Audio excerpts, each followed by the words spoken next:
Shabbat Shalom, Tzorchot Shalom. Nous sommes le lendemain de Pessah et c'est une année qui, je crois, d'après certains livres, arrive qu'une fois tous les 44 ans qu'on lit Parashat Kedoshim après Pessah.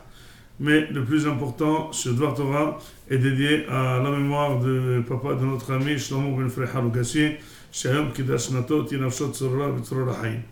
Vous savez qu'en la paracha, il s'agit d'une mitzvah un petit peu délicate qui s'appelle Kedoshim, être saint.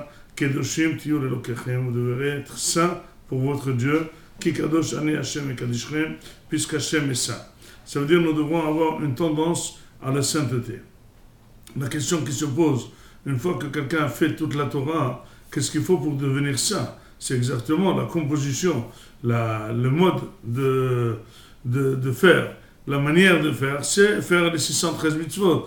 Une fois que quelqu'un fait les 613 mitzvot, fait tous les tarés mitzvot, comment peut-on lui demander de devenir saint?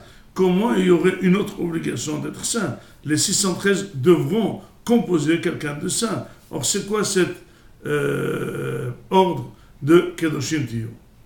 Alors, nous allons expliquer tout simplement que l'homme est composé de la gashmiot, du matériel et du spirituel.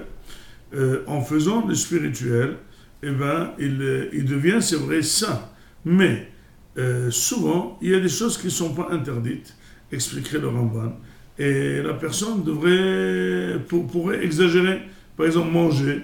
Il n'est pas marqué dans la Torah combien manger, mais on peut s'y plaire dans des tables de 2 à 3 heures. Eh bien, ça rend la personne très, très matérielle. Aimer les promenades, aimer l'alcool, les femmes, etc. Toutes ces choses-là n'ont pas de fin et puis ils ne sont pas interdites.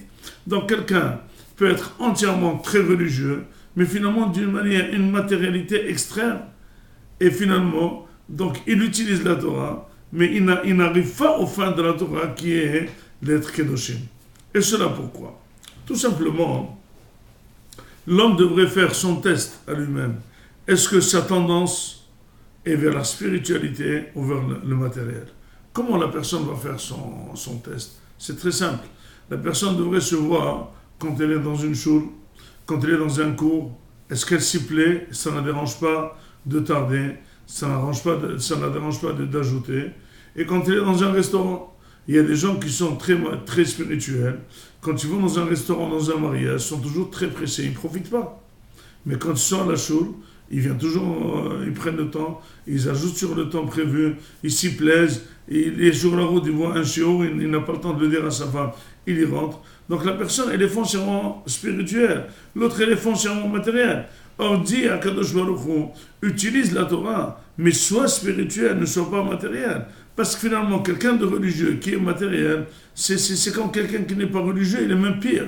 Parce que le non-religieux, il n'a pas de couverture, il n'a pas de sécurité matérielle pour être content de son sort. Or, le juif religieux, il a la émouna, il a la tahon, il est sûr des mitzvot qu'il fait pour justement être serein. Mais finalement, cette sérénité, au lieu de l'utiliser à des fins spirituelles, il l'utilise à des fins matérielles pour bien se promener, pour bien s'éclater, pour faire l'argent, etc., etc.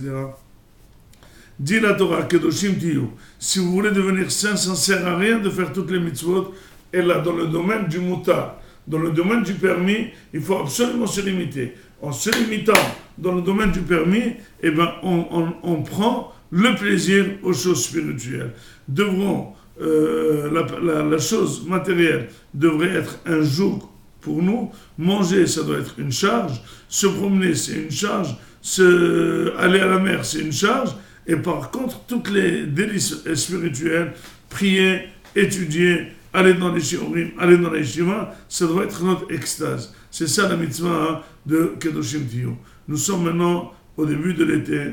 On lit tous Masechet Avot. C'est exactement parce que c'est le moment où les Yetzer Hara commence à prendre, c'est son printemps, on va dire. Et donc c'est à nous maintenant de nous rentrer dans notre Torah, dans notre étude. C'est le moment où on se prépare à la sortie réelle d'Égypte. Nous sommes certes sortis de l'esclavage, nous avons accompli Shalosh Leshonosh le Geoula, Veotseti Veitzati Vegaalti, mais reste le quatrième et le fondamental, Velakati Otrem Lileam, devenir le peuple d'Akadosh Baruch Hu. Be'ezdrat Hashem, très bientôt, nous sommes déjà 9 jours du Omer, bientôt on va être le 49e jour, on va être le 50e jour, on va être le Vav et Sivan, on va recevoir cette Torah de nouveau, c'est à ça qu'on aspire et c'est ça toute notre vie. Shabbat Shalom.